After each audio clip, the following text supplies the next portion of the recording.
Sejam bem-vindos ao canal Bíblia de Verdade e como em todos os outros vídeos, hoje nós vamos tratar de mais um assunto polêmico, a respeito da graça.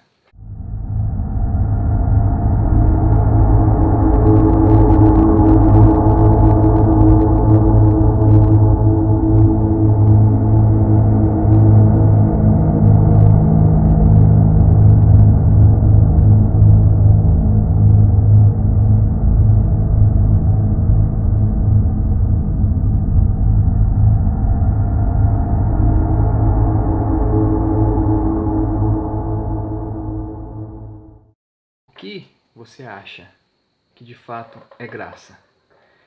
Graça para você é aquilo que vem de graça? Ou que nos é ofertado gratuitamente sem merecimento? Que é algo que permite o homem pecar sem lhe tirar a salvação? Você acha que é isso? Que é aquilo que aboliu a lei e nos livrou do jugo do pecado? Talvez é isso. Mas será mesmo? Será mesmo que é isso que significa graça? É isso que está por trás da palavra graça? Bem, essa palavra ela aparece em dois momentos distintos, onde duas palavras do grego são traduzidas como graça, exceto em um único versículo, quando as duas aparecem juntas e forçosamente são traduzidas diferente, né?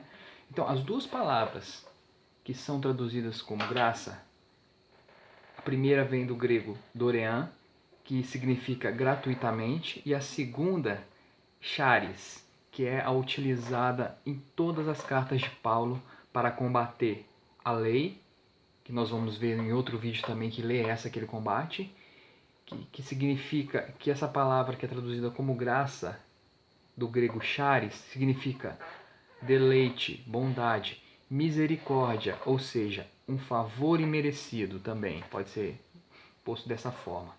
Então, olha só, o versículo que traz essas duas palavras se encontra lá em Romanos. Vamos ler. Segundo justificados gratuitamente por sua graça, mediante a redenção que há em Cristo Jesus. Vejam que nesse texto aqui, as duas palavras elas aparecem traduzidas de forma diferente. Mas se nós pegarmos outros textos, como por exemplo em Mateus, que fala sobre quando Maria viu graça aos olhos de Deus, lá está traduzido como graça, né? E outra parte também está traduzido, em vez de ser traduzido como gratuitamente, está traduzido como graça. Eu vou deixar aqui embaixo esses versículos para vocês conferirem. Nós não vamos ler porque não é o foco desse vídeo agora, tá? Mas a graça, a pseudo-graça, que é tratada em todas as cartas de Paulo, que vem da palavra charis, ela na verdade ela significa misericórdia, ou seja, um favor imerecido, o que é ofertado pelo Criador. E esse favor imerecido a gente pode comparar ele a um indulto que existe na maioria das constituições, das legislações ocidentais. O indulto é uma permissão legal que pode ser concedido pelo Poder Executivo, na maioria das vezes, para perdoar uma pena aplicada legalmente a um condenado por ter infringido a lei e que já está cumprindo a pena. Então vejam, a graça, que foi traduzida de forma errada, vamos tratar nesse vídeo como favor imerecido, nada mais é do que um indulto dado a alguém que cometeu um crime, que já foi condenado, está cumprindo essa pena, e ele, na verdade, ele recebe esse favor. Ele não está sendo absolvido, não. Está sendo anulada a pena dele, e ele volta a ganhar liberdade. Então, graça é isso, é um indulto. Agora, pensem comigo. A lei é para todos, não é verdade? E se ela for transgredida, uma punição é aplicada para todo aquele que viola, não é mesmo?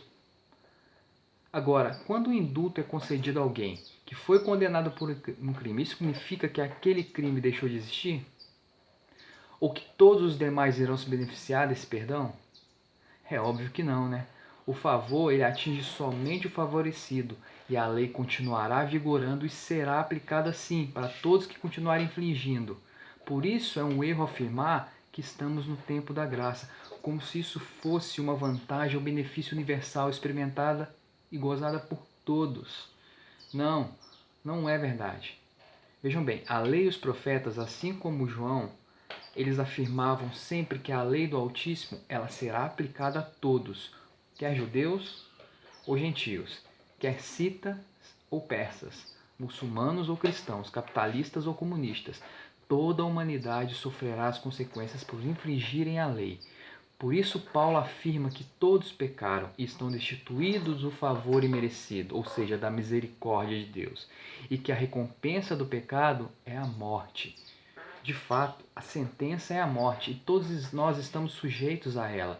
E ainda estaríamos se não fosse o favor imerecido que, mediante o Filho, se tornou disponível. Mas isso não quer dizer que todos estão sendo alcançados por esse indulto, ou até mesmo que ele tenha anulado a sentença de morte para toda a humanidade. Até mesmo porque a premissa de todos pecaram ainda continua vigorando.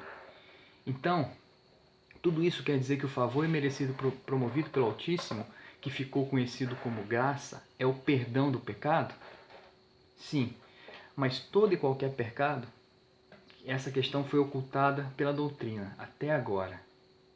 Durante séculos, tem-se ensinado que pecado é mentir, roubar, matar, prostituir, cobiçar, fazer o mal em todos os seus aspectos, não é mesmo? Mas a verdade é que essas coisas não são o pecado propriamente dito, e sim consequências do pecado. É, isso mesmo, consequências do pecado. Vejam bem, a palavra pecado ela vem do grego amartia, e seu significado é errar o alvo, desviar-se do caminho, seguir um rumo diferente do que foi estabelecido, desobedecer os decretos. Portanto, pecado é tudo aquilo que conduz o homem por caminhos que o levarão para todo e qualquer lugar, menos para um relacionamento verdadeiro com o Criador. É isso que é pecado. Era isso que João Batista estava pregando, o arrependimento. E você dá uma olhada no vídeo que eu deixei aqui anterior, que eu falo sobre isso. Todos estavam desviados, estavam sujeitos às consequências desse pecado. Por isso era necessário que o povo se arrependesse.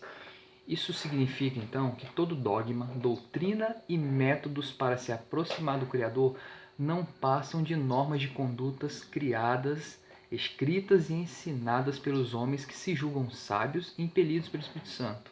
E são estas coisas que conduzem ao verdadeiro pecado, que levam o homem por caminhos errados e que são incapazes de transformar a mentalidade e embutir na conduta do homem tudo o que é necessário para não ser promovido às consequências dos pecados, que aí sim são pornografia, assassinatos, corrupção, mentiras, adultérios, divisões, paixões, desejos, ganâncias, racismos, toda e qualquer consequências que estão descritas como frutos da carne lá em Gálatas 5. Ou seja, os frutos da carne são o resultado do pecado. Por esse motivo, Paulo afirma: considerando que morrestes com Cristo para as tradições humanas e a falsa religiosidade deste mundo, por que vos sujeitais ainda a tais ordenanças como se pertencesseis a este sistema de valores? Não mais obedeçais a regras como estas: não toque, não prove, não manuseie. Todas essas regras estão destinadas a desaparecer pelo uso, pois se baseiam em ordenanças e ensinos meramente humanos. Esses regulamentos têm de fato aparência de sabedoria, com sua pretensa religiosidade, falsa humildade e rígida disciplina para com o corpo, mas não tem valor algum para refrear as paixões da carne. Então, olha só, quando nós vemos membros, líderes, pastores, todos esses sendo expostos em escândalos, porque pecaram, entendam, eles já estão debaixo do pecado, desviados do caminho, e por isso cederam aos frutos da carne, aos resultados do verdadeiro pecado. Esta é a evidência de que jamais estiveram usufruindo da graça, simplesmente porque suas crenças estão fundamentadas em padrões estabelecidos pelo homem para explicar a lei, os profetas, assim como o Filho do Altíssimo, e estabelecer uma conduta de relacionamento com Deus. E cá para nós, todo o cristianismo está fundamentado nessas regras e normas que foram criadas pelos homens.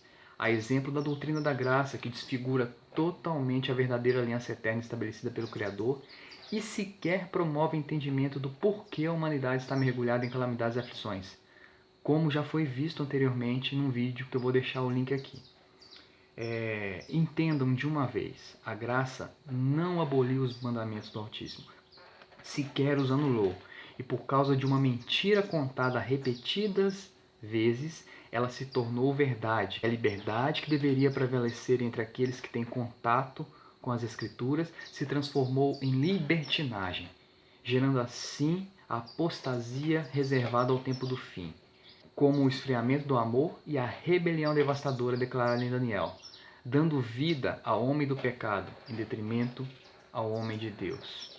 Então, abandone essas doutrinas e parem de ensinar que a graça aboliu a lei, como nós estamos vendo aqui constantemente em vários vídeos, e eu estou trazendo todas as leis e os mandamentos do Senhor que estão vigentes, que não foram abolidas, mas estão sendo violadas pelo homem abertamente e ninguém tem percebido. Se você gostou desse vídeo, curte aí, dá um like, compartilha com seus amigos e se inscreva no canal se você ainda não está inscrito para acompanhar toda essa série denominada Resgate à Sã Doutrina.